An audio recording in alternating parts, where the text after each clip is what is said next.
জোটের জটে জটিলতা শিলিগুড়ি পুর বোর্ডে, প্রশ্নের মুখে পুর বোর্ডের ভবিষ্যৎ।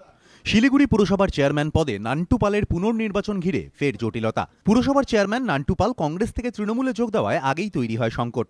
দলবিরোধী আইন তাঁর বিরুদ্ধে প্রযোজ্য, তাই আর চেয়ারম্যান পদে থাকার যোগ্য নন তিনি, অভিযোগ করে কংগ্রেস। এরপরই গত বছর ৪ অক্টোবর বামেদের ১৭ জন কাউন্সিলর বৈঠক করে সিদ্ধান্ত নেন পুরো চেয়ারম্যানের বিরুদ্ধে অনাস্থা প্রস্তাব আনা হবে। তারপর অনাস্থা ভোটে হেরে যান নান্টু পাল।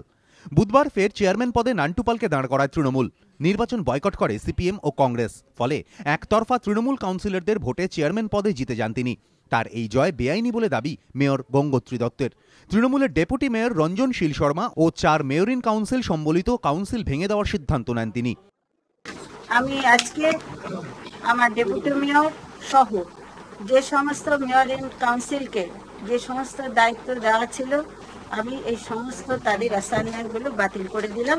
যেভাবে নির্বাচন হয়েছে আজকে এবং যে ক্যান্ডিডেটকে আজকে চেয়ারম্যান পদে তৃণমূল দাঁড় করিয়েছে, সেটা আমরা মেনে নিতে পারছি না। আমরা মনে করেছি এই কাজটা অনৈতিক। নান্টু পালকে চেয়ারম্যান পদে প্রার্থী করায় বোর্ড থেকেই তৃণমূলের নেতাদের বের করে দিতে কাউন্সিল ভাঙার সিদ্ধান্ত মেয়রের। কংগ্রেসের বিরুদ্ধে এই অভিযোগ তুলে বোর্ডকে সমর্থন জানানো হবে কিনা তা নিয়ে ভাবনা চিন্তা শুরু করেছে তৃণমূল। জোটের মেয়র এভাবে একক সিদ্ধান্ত নিতে পারেন না, মন্তব্য মুকুল রায়ের। এইটা সম্ভব যদি একদলীয় শাসন ব্যবস্থা থাকে।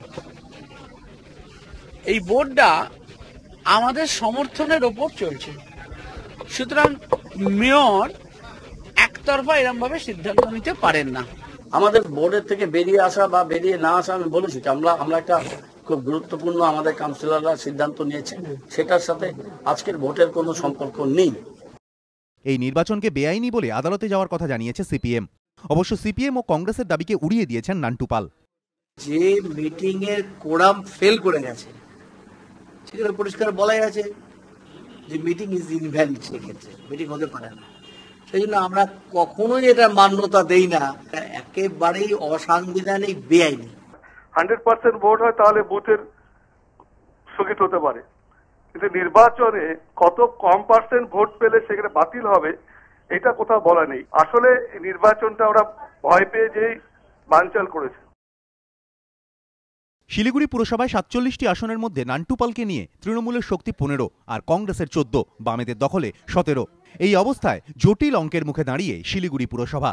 সনদ ঝা, এবিপি আনন্দ, শিলিগুড়ি।